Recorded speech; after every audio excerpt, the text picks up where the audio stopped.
Vamos a explicar este rollo otra vez de las interrupciones un poquito mejor, más gráfico.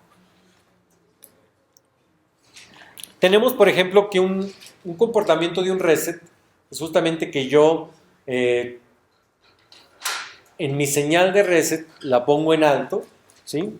O si es bajo activa la pongo en bajo, ¿sí? Y lo primero que va a hacer justamente mi programa es ir a la dirección 0 del vector de interrupciones y ver justamente a dónde tiene que brincar. Y ese a dónde tengo que brincar, vean que ahí lo que tengo es el main. ¿Sí? Entonces, cuando yo tengo en C, yo digo int main, le estoy diciendo, mira, esta es una función que es la cuya dirección de memoria vas a poner en el vector de interrupción en la dirección 0. Entonces, cuando alguien presione reset, va a ir a la función main. Presiona reset, función main. ¿Sí? Si alguna vez se preguntaron cómo era posible de que arrancara ahí, no en algún otro lado, es por eso, ¿verdad? ¿Sí? Ok. Normalmente lo que sucede después es que yo cargo el MSP, que es el Main Stack Pointer, ¿sí? Que es con un registro con un valor inicial de la dirección 0, y eso lo voy a cargar en el R13. Después de ahí, cargo lo que hay en el reset, que es justamente un manejador de reset, puede estar ahí. Y el manejador de reset lo que tengo es justamente ve a la función main.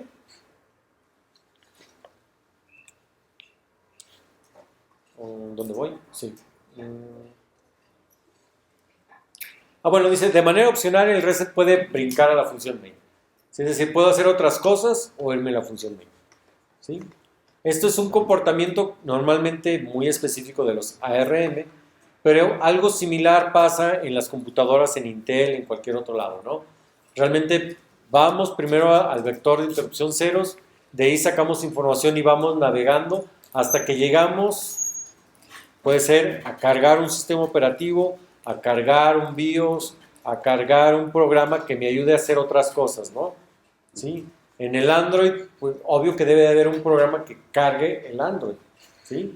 Un pequeño programita, ¿verdad? Que primero identifica que el celular la memoria esté bien, el CPU esté bien, ¿sí? Después carga el Android y ya el Android va cargando algunos módulos, ¿no?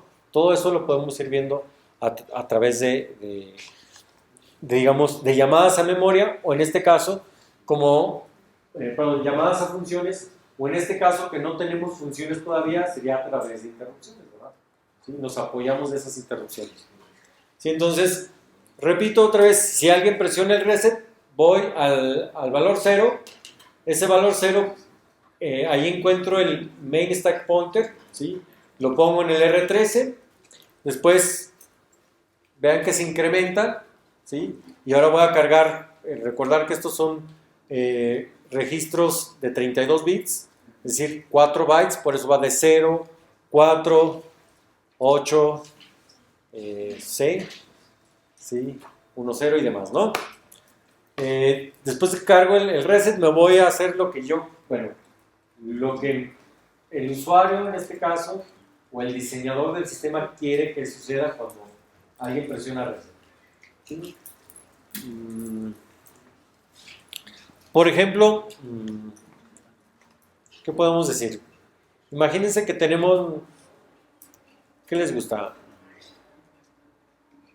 Un termómetro digital, ¿sí? Y de repente, pues no sé, el termómetro me puede dar, digamos, la temperatura en grados Celsius o en Fahrenheit. Y si yo presiono un botón, cambia de Celsius a Fahrenheit. Entonces, de repente yo no puedo cambiar de Celsius a Fahrenheit, ¿sí? Entonces, si tuviera un botón de reset, ¿sí?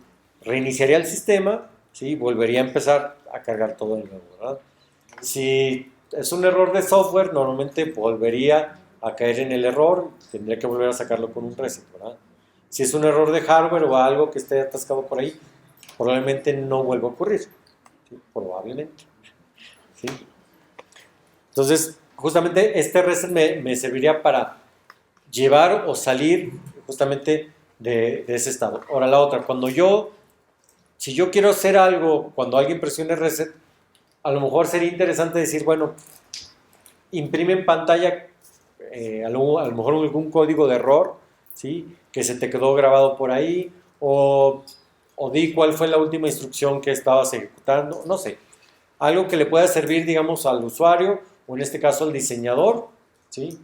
De entender qué ocurrió o qué salió mal, ¿sí? ¿Lo podemos hacer o no lo podemos hacer? Si no lo hacemos, pues obvio es más difícil para nosotros como diseñadores, pues estar viendo qué sucedió o por qué tuve que resetear mi sistema, ¿verdad? ¿Qué ocurrió que tuve que resetear mi sistema para salir del problema, ¿no? Entonces les digo otra vez, normalmente esto se conoce en la parte de la electrónica como diseño para pruebas o design for testing, TFT le llaman también, ¿sí? Luego hay una cosa que se llama design for M o design for manufacturing, es decir, cuando yo ya produzco en masa.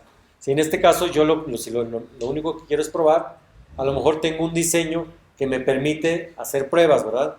Y ya cuando está funcionando, ya lo depuré, no tiene errores, entonces ahora sí le quito esa parte que me ayudaba a ver y lo dejo ya sin esa parte de debug, ¿verdad?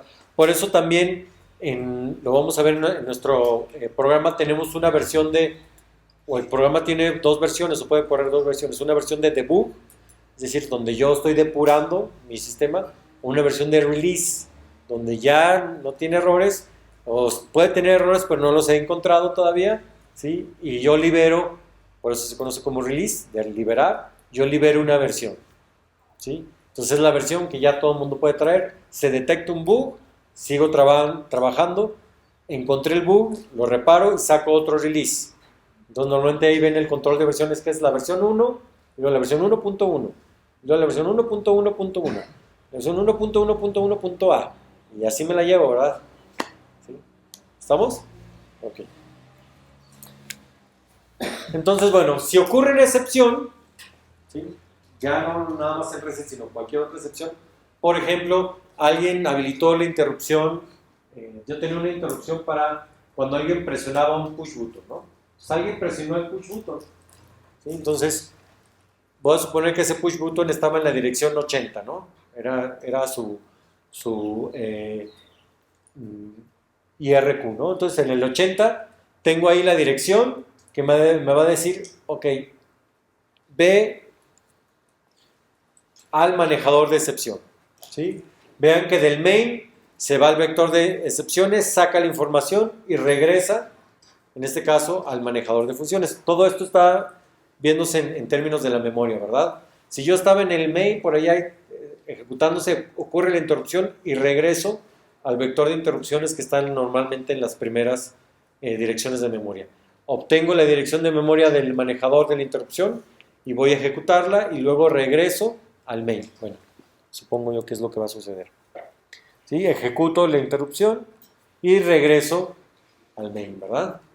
¿Sí? ¿Queda claro el proceso de atención de una interrupción? ¿Sí?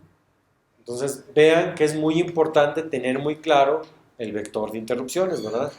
¿Sí? Si ese vector, los números no están bien o las funciones no están declaradas, me pueden llevar a hacer cosas que yo no quiero, ¿sí? De hecho, nos va a suceder mucho, ¿sí? Les digo por experiencia, vamos a estar trabajando con la KL, de repente ocurre un error, profe, pues ya no estoy debugueando, ya no sé de dónde se fue mi programa, ¿sí? Normalmente se fue una función, ocurrió una interrupción o una excepción, se fue al vector de interrupciones, pero esa excepción no estaba habilitada y se fue por ahí al limbo y ahí se quedó y ya no regresa. Normalmente. Lo vamos a ver en código más adelante.